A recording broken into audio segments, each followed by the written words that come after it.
내 안의 상처에 예수님의 흔적을 가졌는가라는 말씀을 가지고 선포하겠습니다. 우리는 다 예수님의 흔적을 가지고 살아가야 합니다.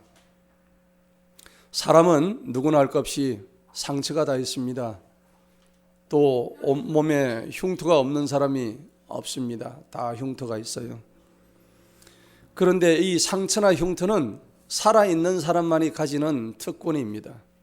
죽으면 상처받을 수도 없고 흉터가 남을 이유도 없습니다. 살아있기 때문에 마치 훈장처럼 주어지는 우리의 삶의 증거인 셈입니다. 우리가 태어나자마자 엄마의 모태로부터 분리되면서 상처를 받아요. 엄마와 나와의 탯줄을 끊어야만이 내가 살아갈 수가 있는 거예요. 탯줄을 끊으면서 우리 배꼽의 상처를 다 가지고 살아갑니다. 그래서 우리의 태초의 상처는 바로 생명과 같은 것입니다. 살아있는 자만이 상처를 가질 수 있다는 것은 너무나 복된 일이죠. 그래서 상처를 어떤 사람은 부끄러운 저주로 여기는 사람이 있는가 하면 또 어떤 사람은 영광의 훈장으로 여기는 사람이 있습니다. 그 상처를 대하는 그 인생의 갈림길이 그 사람의 운명이 되는 것입니다.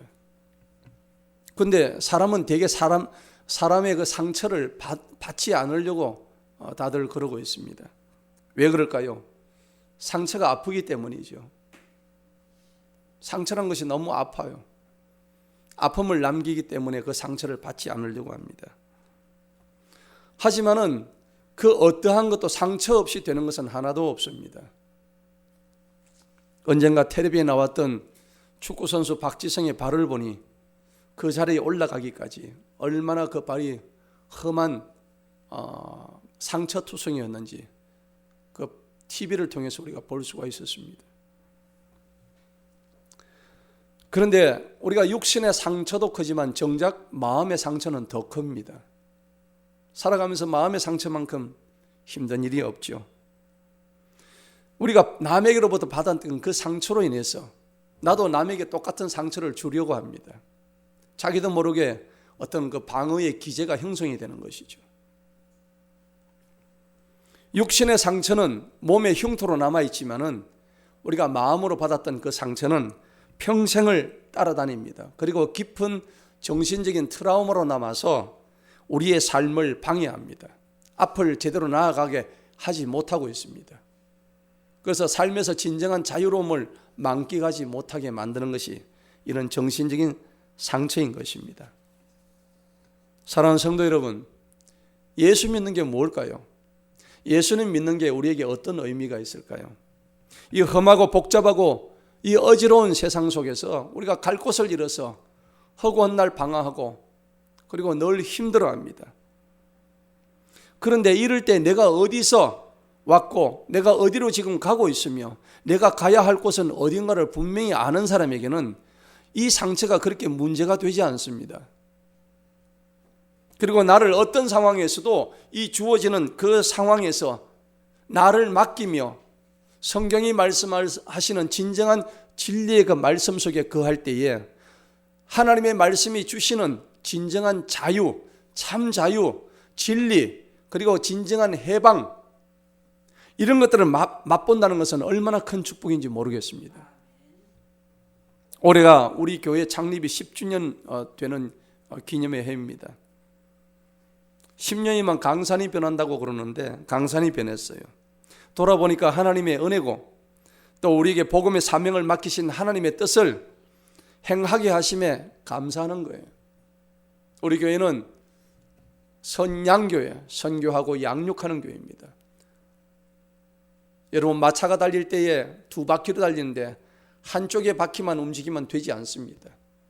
선양교회 공동체의 목양과 또 한쪽은 세계 선교를 향한 그 두 수레바퀴가 함께 굴러왔기 때문에 오늘 하나님 앞에 영광 있는 자리에 있는 줄 믿습니다. 한자의 속담에 보면 회자정리, 거자필반이다, 그런 말씀이 있습니다. 만난 사람은 반드시 헤어진다는 거죠. 그런데 그 헤어진 사람은 다시 또 만나게 돼 있다는 겁니다. 그 속담이 우리 삶에서 그대로 이루어지지 않습니까? 우리는 잠시 이 자리를 머물다 가는 존재일 뿐이에요. 앞으로 몇십 년 뒤에 여기 남아있을 사람이 누가 있겠습니까? 하루 뒤의 일을 우리는 모르는 존재이지 않습니까? 우리는 최종적으로는 하늘 천국에서 다시 만날 거룩한 성도들인 줄 믿습니다. 10년 동안에 많은 분들이 우리 교회를 다녀가셨고 거쳐가셨고 그렇게 했습니다. 그런데 그 많은 분들 중에서 개중에는 많은 상처를 입었습니다. 그 상처 때문에 신앙을 포기해버렸습니다. 안타까운 일이죠. 반대로 또 어떤 분들은 그 상처가 있음에도 불구하고 그 상처 때문에 예수님을 생각했습니다. 예수님을 선택했습니다. 오늘 바울의 고백처럼 그 상처를 예수님의 흔적으로, 내 몸에 남긴 예수님의 흔적으로 생각하면서 살아가는 거룩한 성도가 있다는 겁니다. 여러분은 어떤 상처를 가지고 계십니까? 문제는 그 상처들을 아픈 상처로 여기고 살아가는 사람이 있는가 하면, 또 어떤 분은 그 상처를 내가 끌어안고 영광의 상처로 안고 훈장처럼 여기며 하나님이 주실 상급을 바라보고 달려가는 사람들입니다. 오늘 그런 점에서 우리 본문 갈라디아서 읽었던 6장의 사도 바울의 고백은 우리 가슴을 찡하게 만들어요. 내가 내 안에 예수님의 흔적을 가졌다고 고백하는 이 바울의 이 말씀의 배경에는 뭐가 있을까요? 오늘 그것을 알아보는 시간입니다. 오늘 본문 17절을 한번 보십시다. 17절에 보게 되면 핵심이 되는 설교의 주제 구절이 나오는데 다 같이 한번 읽어보도록 하겠습니다. 시작. 이제부터는 아무도 나를 괴롭게 하지 말라. 내가 내 몸에 주 예수님의 뭘 가져요? 흔적들을 지니고 있노라. 아멘. 자기 몸에 예수님을, 지금 예수님의 흔적을 바울이 가지고 있다는 거예요. 우리 옛날에 목욕탕에 가면요, 조폭들이 문신을 하고 옵니다. 그래가지고 어깨를 자랑하고 목욕탕 안에서, 뭐 여자 목욕탕은 잘 모르겠습니다만 여자 조폭도 그래 하겠지요. 근데 남자 조폭들은 어깨 문신을 하고 등에 용을 그려가지고 자기 그 용 문신을 자랑을 해요. 여러분, 용이란 것은 성경에서 옛뱀입니다. 옛뱀, 사단과 마귀를 뜻하는 거예요. 그걸 자기 몸에 칭칭 감아놓고 그게 좋다고 자랑하고 있어요. 그런데 그거는 옛날 얘기입니다. 요즘은 조폭이 하는 게 아닙니다. 요즘은 문신 타투라 그래요. 타투라 해가지고 여자고 남자가 할 거 없습니다.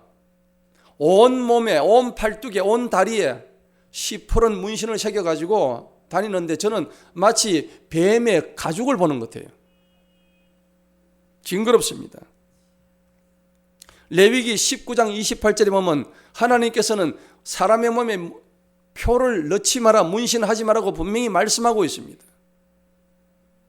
그런데 세상은 철저하게 그 말씀에 대적해서 살아가는 것이 현실이 되어버렸습니다. 여러분, 이 문신이라는 것은 고대에는 흔적이라고 얘기하는데, 이 흔적이라는 것은 고대에는 전쟁 포로들이나 노예들을 자기 소유로 만들기 위해서 불인두를 가지고 이마에다 꽉 찍습니다. 그것을 우리가 낙인이라고 그래요. 낙인 찍혔다. 이마에 낙인 찍히면은 평생 죽을 때까지 이게 지워지질 않아요. 손등에 낙인을 찍어버려요. 팔뚝에다 낙인을 찍어버려요. 허벅지에다 낙인 찍습니다. 그런데 우리가 정작 우리는 어떤 낙인을 찍혀야 되냐면 계시록 7장에 보면 하나님의 낙인을 우리는 받아야 됩니다. 아멘. 계시록 7장에 나오는 14만 4천 명이 받는 하나님의 인을 우리는 정작 받아야 되는 존재란 얘기입니다. 바울이 말한 흔적은 헬라어로 스티그마라고 얘기하는데 이 말이 뜻이 뭐냐? 흔적이다 하는 얘기입니다. 즉 낙인을 의미하는 거예요. 바울의 몸에는 예수 그리스도의 종으로서의 흔적이 남아 있었어요. 그리고 그 흔적은 천국까지 가는 상 받는 흔적이 되었다는 겁니다. 바울이 몸에 어떤 흔적을 가졌을까요? 예수님이 받았던 십자가의 고통의 고난의 흔적을 그대로 가지고 있었어요. 40에서 하나를 감한 39대매를 5차례나 받았어요. 여러분, 우리가 복음을 전하면서 채찍 끝에 날카로운 금속 조각이 붙은 그 채찍을 태장을 39대나 맞고 그것도 5번씩이나 맞는다 그러면 우리가 배겨내겠습니까? 그런데 이 사도 바울은 예수님이 받았던 그 고난의 흔적을 그대로 몸에 상처를 가지고 있는 거예요. 사흘 만에 부활하신 그 예수님의 손과 옆구리에 났던 그 깊은 상처들, 예수님께서 우리 죄를 위해서 십자가에 매달리셨습니다. 그리고 사흘 만에 부활하셔서 제자들 앞에 나타나셨어요. 제자들이 예수님인지 아닌지를 의심했습니다. 그 중에서 가장 용감했던 도마가 예수님, 당신의 손바닥에 난 그 상처가 맞습니까? 제가 손가락을 집어넣어봐도 되겠습니까? 의심 많던 도마가 예수님의 손바닥에 손가락을 집어넣는, 옆구리에 뻥 뚫린 창자국에 손가락을 집어넣는, 예수님께서 말씀하십니다. 도마야, 너는 나를 본 거로 믿느냐? 보지 않고 믿는 자가 더 복되도다. 주님은 말씀하셨어요. 만유의 주제 되신 하나님께서 하나님의 자리를 벗으시고 친히 인간의 몸을 입으시고 이 땅에 내려오신 거예요. 내려오셔서 죄로 물든 우리들의 모든 이 죄짐들을 벗겨주시려고 그분이 이 땅에 내려오신 것입니다. 살점이 떨어져 나가는 모진 채찍질을 당하셨어요. 그분이 오셔서 우리에게 하신 일들은 복음을 전파하셨던 일입니다. 우리에게 진리를 가르쳐 주신 일이었습니다. 병에 걸려서 죽어가는 그 병자들의 목숨을 살려주신 일입니다. 그것만 가지고 부족해서 이제는 자기 자신의 목숨마저 다 내어 던지셨습니다. 십자가의 사랑을 실천하셨어요. 그리고 인류의 죄를 온몸으로 뒤집으셔서 살점이 떨어져 나가고 머리에는 가시멜령환을 쓰시고 피가 뚝뚝 떨어지면서 모진 채찍질과 고통과 온갖 저주와 욕설을 다 한 몸에 받아내신 것입니다. 나를 사랑하시어서 십자가 위에서 자신의 생명까지 주신 그 하나님의 사랑을 우리가 어찌 모른다고 할 수 있겠습니까? 오늘 그분의 사랑 앞에서 겸손히 무릎 꿇으시기 바랍니다. 저는 이 찬양을 좋아합니다. 십자가의 그 사랑, 십자가 그 사랑 앞에 다시 한번 주님의 성호를 찬양합니다. 십자가 그 사랑 찬양을 부르시겠습니다. 십자가 그 사랑 멀리 떠나서 무너진 나의 삶 속에 잊혀진 주네 돌 같은 내 마음 어루만지사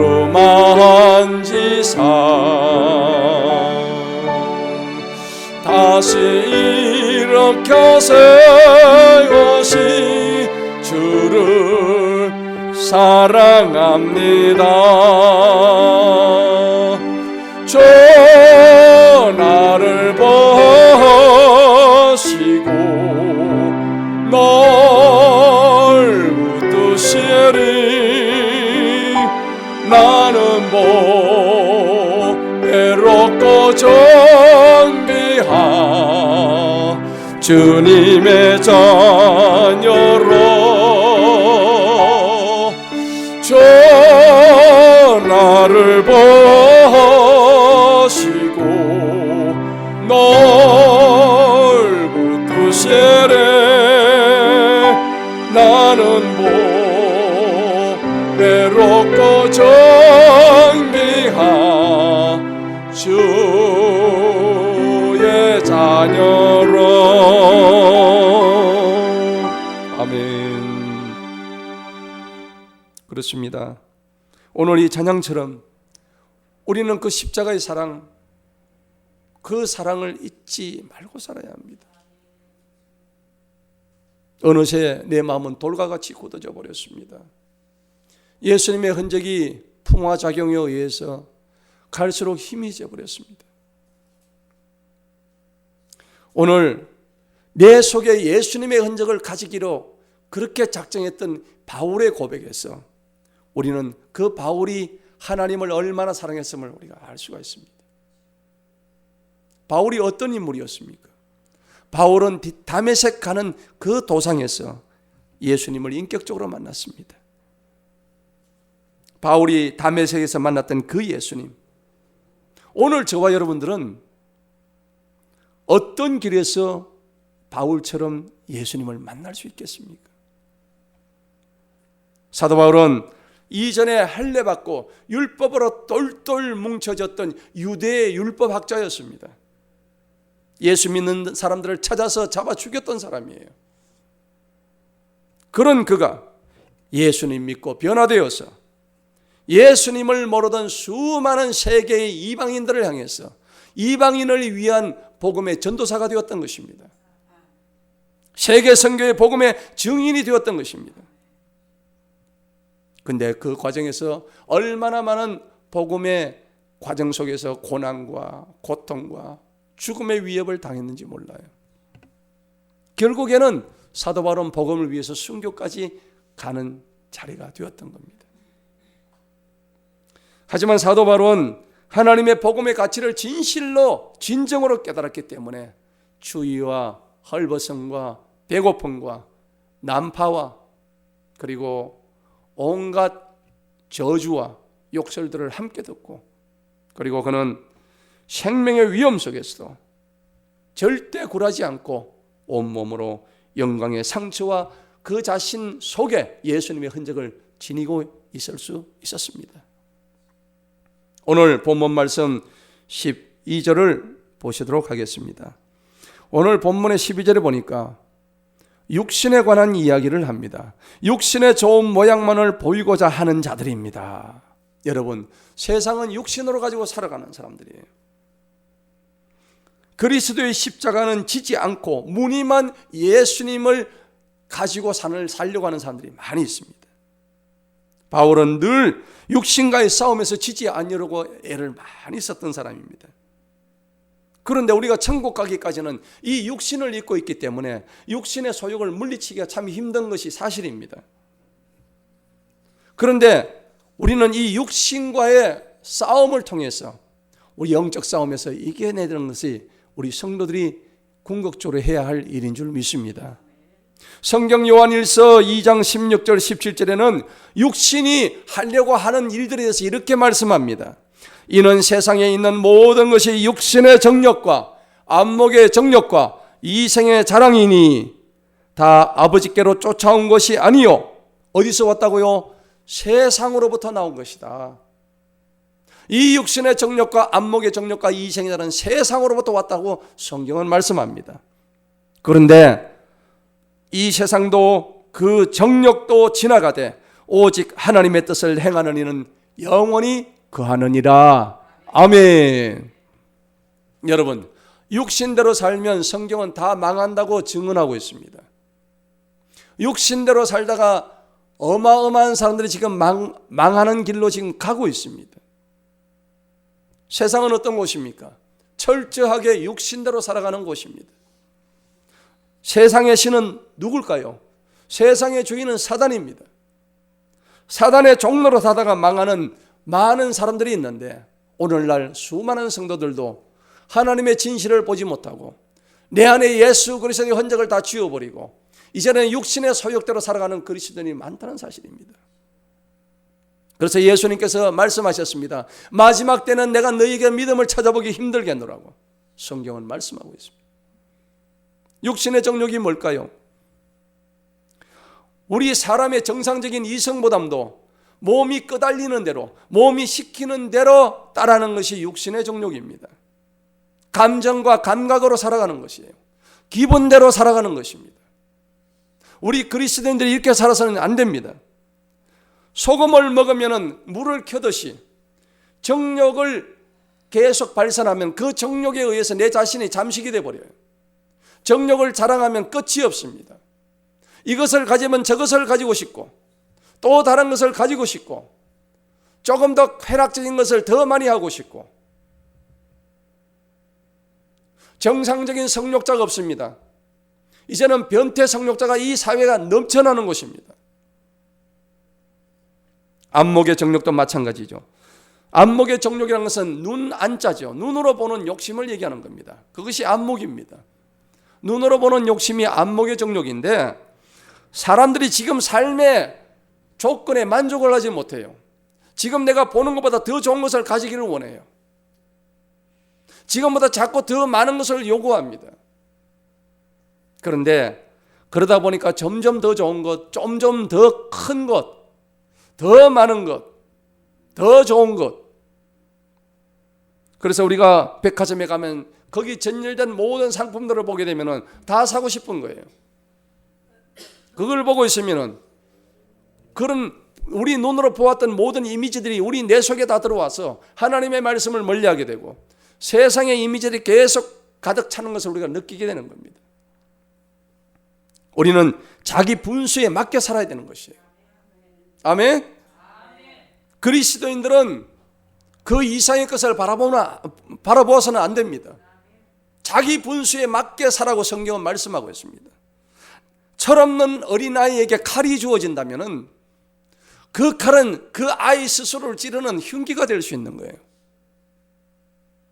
지금 수많은 세상 사람들이 철이 없습니다. 원론적으로 얘기하면 하나님의 영을 받지 못했기 때문에, 저들은 세상의 영을 가지고 있기 때문에 자기 손에 들려진 그 흉기를 가지고 자기 스스로를 찌르는 해하는 그런 일들을 하고 있다는 얘기입니다. 안타까운 일입니다. 이것을 우리 영적으로 분별해야 되는 거예요. 그리고 이생의 자랑은 무엇일까요? 이생의 자랑이라는 것은 자기 자신을 자랑하는 일입니다. 우리는 자기 자신을 자랑할 일이 없습니다. 돌아보면 여기까지 인도하신 그 은혜가 오직 주님의 은혜임을 믿습니다.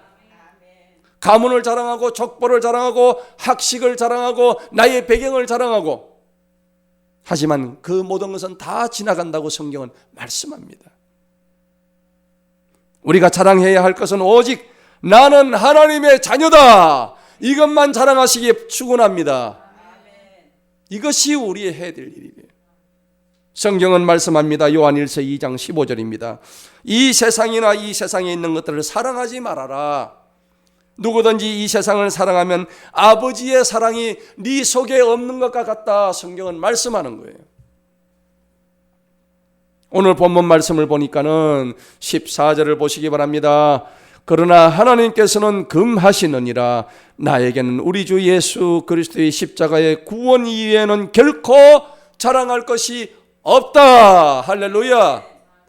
세상 사람들은 육신의 정력을 자랑하고 안목의 정력을 찾고 이생의 자랑을 심하게 하지만은 우리는 그것을 자랑하는 것이 아니라 우리를 구원하신 십자가 이외에는 자랑할 것이 아무것도 없다는 사도 바울의 고백이 우리의 고백이 되시기를 간절히 축원합니다. 나는 이미 나무에 매달렸다. 나는 예수님처럼 십자가에 내가 못을 박았다. 나는 박혔다. 나는 날마다 죽는다. 죽어야 사는 것이 예수님의 복음인 줄 믿었던 저 사도 바울처럼 오늘 그 복음이 우리의 복음이 되시기를 간절히 축원합니다. 15절을 보십시다. 그리스도 예수님 안에는 어떻게 될까요? 할례나 무할례나가 아무 효력이 없습니다. 할례 받든 받지 않든 그것이 효력이 있는 게 아니라 뭐만 효력이 있을까요? 오직 새로운 피조물만 효력이 있다고 사도 바울은 증언하고 있습니다. 잘 살거나 못 살거나 의미가 없습니다. 잘났거나 못났거나 의미 없습니다. 그것이 상처가 된다면 당신은 십자가의 참 가치를, 의미를 모르는 것이 되고 마는 것입니다. 할렐루야. 오직 주님 예수 그리스도 안에서 새롭게 된 피조물만이 우리의 삶의 진정한 가치가 된다는 것입니다. 그것만이 우리의 생명이 되는 것이에요.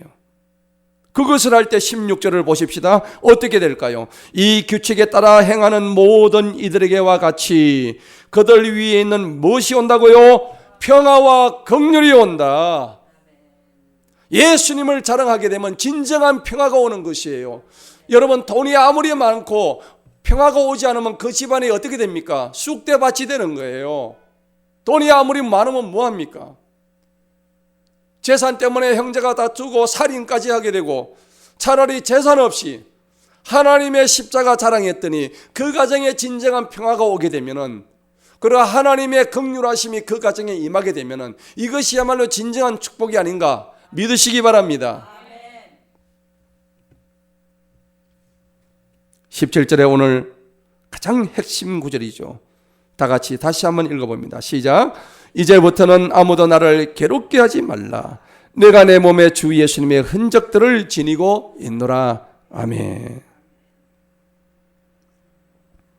그리스도께 속한 사람들은 육신을 그 애착들과 정력들과 함께 나무에 달아서 못을 박아버렸다.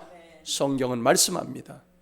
여러분, 나에게 있는 아직도 그 정욕들, 내가 뭔가를 더 해봐야 되겠다는 그 욕심들, 나의 계획들, 나의 주장들, 그걸 내려놓을 때 하나님께서 비로소 일하심을 기억하시기 바랍니다.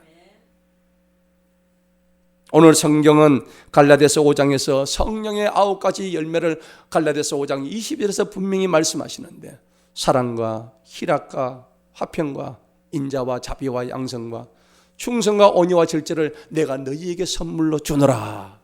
성경은 말씀하시는 거예요. 이 선물을 값없이 주셨어요.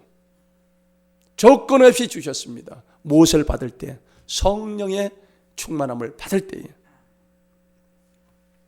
오늘 우리는 본문 말씀을 통해서 바울이 복음을 위해서 받았던 상처를 되새겨 보아야 합니다. 여러분, 성경에 바울만 상처를 받았던 존재가 아닙니다. 어디 바울뿐이겠습니까? 수많은 주의 그 유명한 또 무명한 그 선지자들이, 그 주의 종들이 얼마나 많은 상처를 받았습니까? 이사야는 톱으로 켜서 순교하기 직전에 많은 상처를 받았습니다. 사도 요한도 밤모섬에 갇혀서 그 많은 또 투옥 과정에서 많은 고초를 겪었습니다. 여러분, 야곱은 어떻습니까?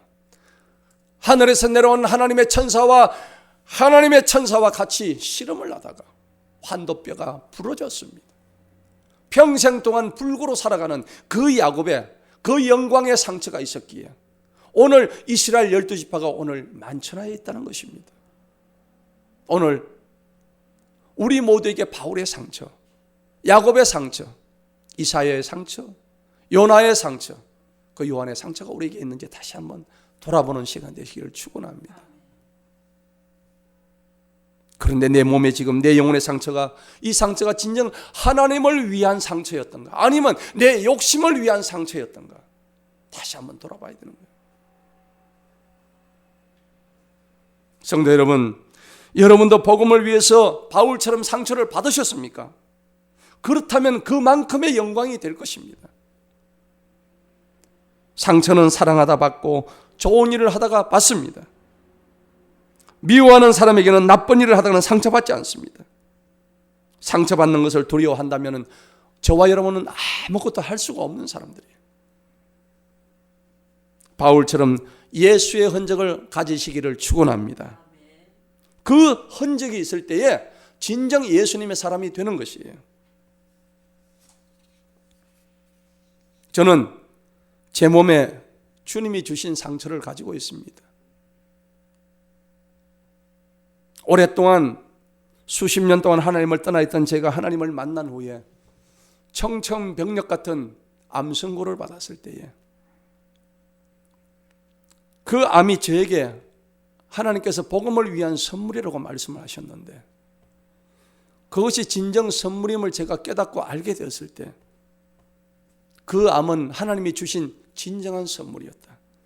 그리고 내 몸에 수술 상처 자국이 났는데, 그 상처 자국이 하트 모양으로 났는데, 그런데 그것이 하나님이 주신 진정한 사랑의 선물이었다는 것을 제가 다시 한번 알고, 하나님을 만나고 난 이후에 받았던 그 암, 하나님을 만났는데 왜 이렇게 또 암을 주셨나 라고 생각할 수 있었겠지만, 오히려 하나님께서는 그 암을 통해서 너는 나의 사랑하는 종이다 라고 지목해 주셨고 지명해 주셨고, 그 일을 통해서 나를 사랑하시고 나를 위해 죽이신 그분의 보혈을 생각하게 된 계기가 되었습니다. 이후에도 심장에 6군데의 구멍을 뚫어 하나님의 성호를 찬양케 하고, 이제 나는 덤으로 살아가는 인생이구나. 내가 무엇을 더 원할 수 있으리요. 참으로 감사한 일입니다. 우리가 갈 길은 아직 멉니다. 십자가의 길은 특별히 고난의 길이죠. 좁은 길입니다. 험난하고 협착한 길입니다. 쉽지 않은 길입니다. 예수님께서는 누구든지 나를 따라오려거든 자기 십자가를 지라고 말씀하셨습니다. 그리고 그것이 너무 무거워가지고 벗어 던지고는 싶지 않으십니까? 혹은 그 십자가가 너무 짐이 무거워서 이미 벗어 던진 사람도 있지 않습니까? 그러나 내가 지금 지고 가는 그 십자가가 언젠가는 종국에는 천국행 티켓이 될 줄로 믿습니다. 나를 힘들게 하고 어렵게 하는 그것이, 나를 지금 상처내게 하는 그것이 나를 천국 가게 하는 티켓의 결정적인 증거가 될 수 있는 것입니다. 불평하지 말고 피하지 말고 믿음으로 그것을 끝까지 잘 붙들어서 참고 이겨내는 저와 여러분 되시길 축원합니다. 오늘 바울도 갈라디아 교인들이 자꾸 괴롭게 하지 말라고, 자기를 괴롭게 하지 말라고 성경에서 말씀하고 있습니다. 나는 예수의 흔적을 가졌다고 왜 고백을 했겠습니까? 진정한 사랑은 남녀 간의 사랑이 아닙니다. 에로서 사랑이 아니에요. 진정한 사랑은 하나님이 우리를 사랑하신 그 아가페적인 사랑입니다. 이 아가페 사랑은 영원토록 남는 영원한 사랑입니다. 그런데 이런 사랑을 남기기 위해서는 오직 예수님의 흔적을 가진 자만이 그 사랑을 실천할 수 있다는 겁니다. 오늘 우리는 예수님의 흔적을 가지고 있는 건가요? 바울은 자신 있게 예수님의 흔적을 내 몸에 지녔다고 자랑하고 있습니다. 여러분, 사람이 머문 곳마다 자기의 흔적을 다 남깁니다. 동물들도 자기가 자기 영역을 지키기 위해서 흔적들을 다 남기죠. 우리가 살아가는 동안에 좋은 일이든 나쁜 일이든 하나님 앞에서 다 흔적을 남기는데, 그 흔적들은 하나님의 생명책 거기에 분명히 기록되고 있습니다. 과연 이 남기는 흔적에 있어서 성도는 과연 무엇을 남겨야 될 것인가? 우리는 오늘 바울처럼 몇 가지 흔적을 남기는 성도들이 되어야 되겠습니다. 오늘 저는 그것을 3가지를 가지고 여러분들한테 그 흔적을 남기자고 주장합니다. 첫 번째는 생명의 흔적입니다. 소위 살아있는 메시아의 흔적입니다. 무엇이 생명일까요? 하나님이 생명입니다. 말씀이 생명입니다. 예수님이 생명인 줄 믿습니다. 예수님은 인류의 생명으로 이 세상의 죽은 생명들을 살리시기 위해서 이 땅에 오신 분이에요. 바울은 자신을 뭐라고 표현했냐면 나는 죄인 중에 괴수라고 표현을 했습니다. 이랬던 자신이 예수님을 만나고 난 이후에 가장 하나님을 사랑하고 성경에 많은 신약서를 썼던 위대한 사도 바울이 됐던 것입니다. 우리가 사도 바울보다 더 나쁠까요? 못할까요? 나쁘게 그러시면 사도 바울보다 조금 못할 거예요. 이전에 사도 바울이 그랬다는 얘기입니다. 그랬던 사람이 하나님의 위대한 종으로 바뀌었습니다. 우리는 사도 바울보다 그렇게 나쁘지 아니했던 그런 사람이었습니다. 그러면 우리에게는 하나님의 일을 하기 위한 충분히 더 좋은 조건에서 우리는 일을 할 수가 있는 거예요. 사람에게 제일 중요한 것이 생명입니다. 여러분, 생명 빼앗기면 아무것도 할 수가 없는 거예요. 오늘 여러분들에게 생명 주신 그 하나님의 이름을 높이 찬양합니다. 참으로 소중한 것입니다. 예수의 생명은 영원한 생명입니다. 바울은 이 생명의 흔적이 내 속에 있었다는 것을 자랑하고 있습니다.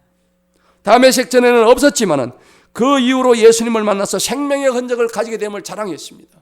오늘 저와 여러분들은 나의 다메섹은 과연 어디인가? 다시 한번 돌아보시기 바랍니다. 나의 다메섹은 어디인가? 사도 바울처럼 내 생명의 흔적을 가지는 저와 여러분들을 축원합니다. 두 번째는 우리는 또 어떤 흔적을 가져야 될까요? 고난의 흔적입니다. 고난의 흔적을 가져야 됩니다.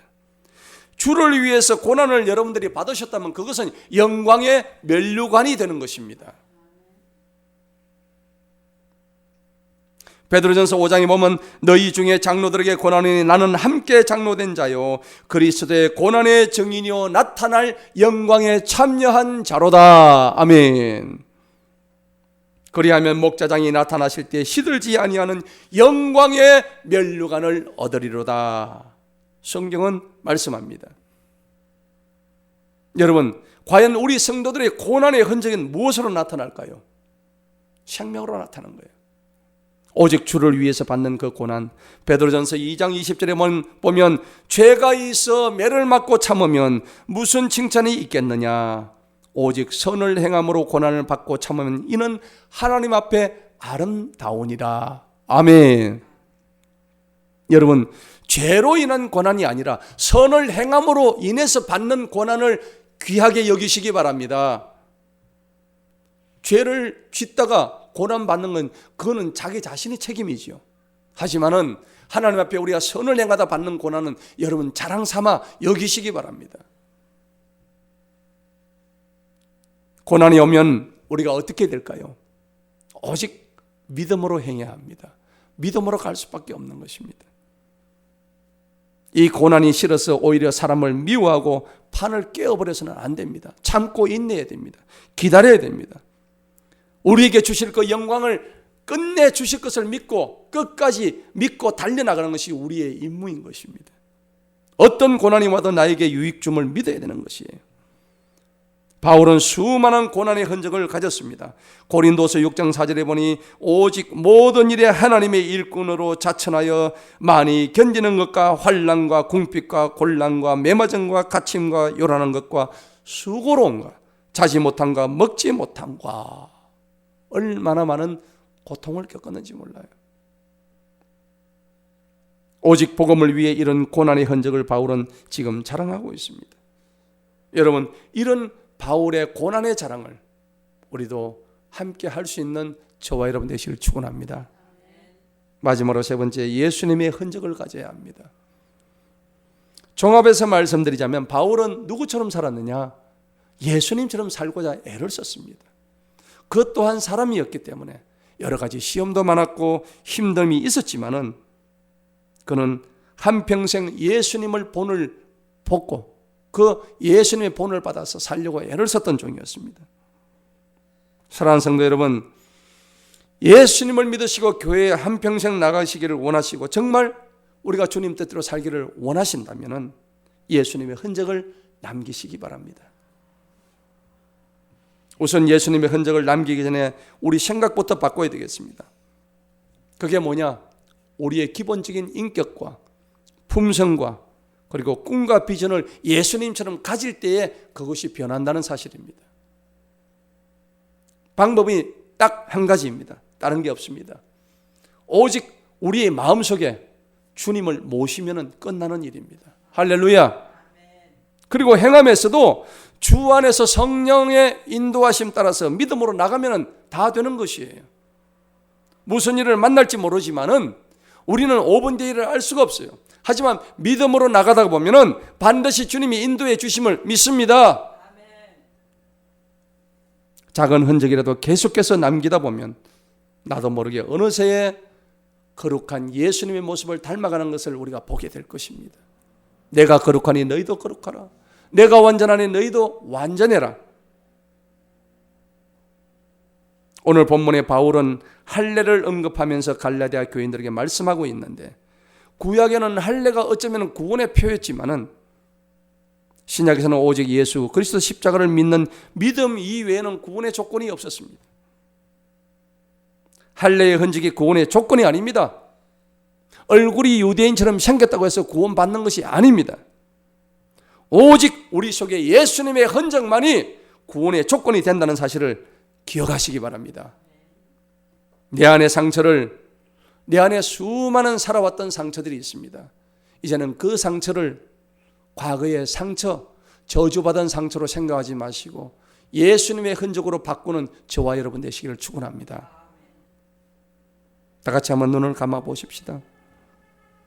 가슴에 손을 한번 얹어 보십시다. 지금 내게 내 몸에 내 삶에 진정 예수님의 흔적이 있을까요? 예수님의 흔적이 있다면 그게 언제쯤이었는지, 오늘날 내가 살아가는데 그 흔적이 있기는 있었는데 지금 지워지지 않았는지, 갈수록 흔적을 찾기 어렵지 않는지,